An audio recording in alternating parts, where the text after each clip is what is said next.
All right, so this is GenderMeowster, they, them pronouns, and today we are approximately 9 months and 3 weeks on testosterone. So, a couple of things happened this last week I wanted to share with you all. I ran out of my testosterone gel, which was stressful as heck, and that totally was a bummer. I was like tapering it down to make what I had left last longer, and the dysphoria came back super hard, and it was not an enjoyable experience. So there's that. So Trans Capybara went to the pharmacy to try and get it for us, and we had a ton of snow, and my car is not good for driving in the snow, so she had to take her car, and the first pharmacy closed early because of the snow. So she had to go to another pharmacy. So then I had to call my doctor's office and have them send the prescription over to this other place. And the doctor's office, it's so good I called when I did because they were closing in 15 minutes. And anyways, long story longer, we got it. And then I also paid for rush shipping of my regular testosterone gel.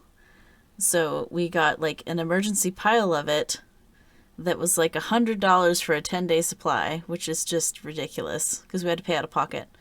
And then the next day, because I paid for the rush delivery, the next day my like 3 month supply of T gel showed up.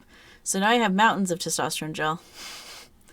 And at some point, I guess, switching to injection based testosterone like later this month. So I'll probably have two months worth of tea just hanging out in boxes forever.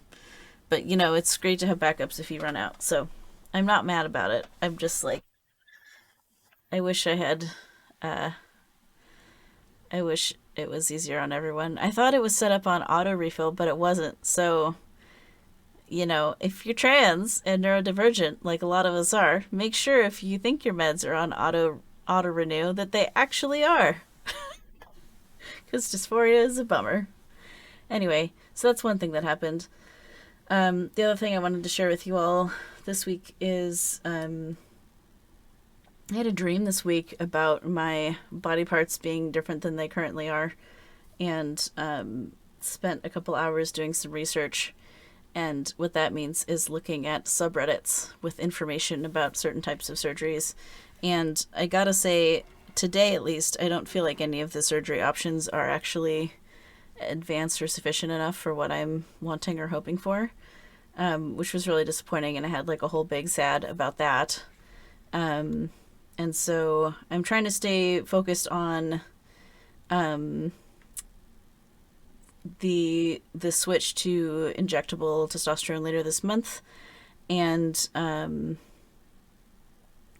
because what my doctor has said is it seems like in general for patients, it has a higher bioavailability. It's just like your body absorbs it easier. Anyways, I'm like very squeamish about the pokey pokes, so I'm not super excited. But my doctor, my MD doctor, is also non-binary and is sort of like the trans specialist in my region. And so what they find consistently with their patients is people who are on the gel tend to not have the same level of results as people on the injectable. It doesn't get absorbed as well when it's the gel. And when we look at my blood work, it's true. Like, even though I'm taking 4 times as much gel as I was when I started, it just, like, the body doesn't absorb it as well. So anyways, I got some bravery badges for myself. They're very cute and full of rainbows and unicorns. And so when I have to do the pokey pokes, then I'll have a very cute band-aid to put on. Anyways, so yes, the testosterone gel, for me at least, was a great place to start. And it's not giving me enough of the results I'm hoping for. Like, my voice at 9 months should be a lot deeper than this.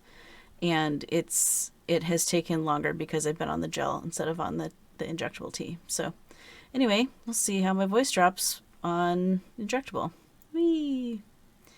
So yeah, that's my check-in.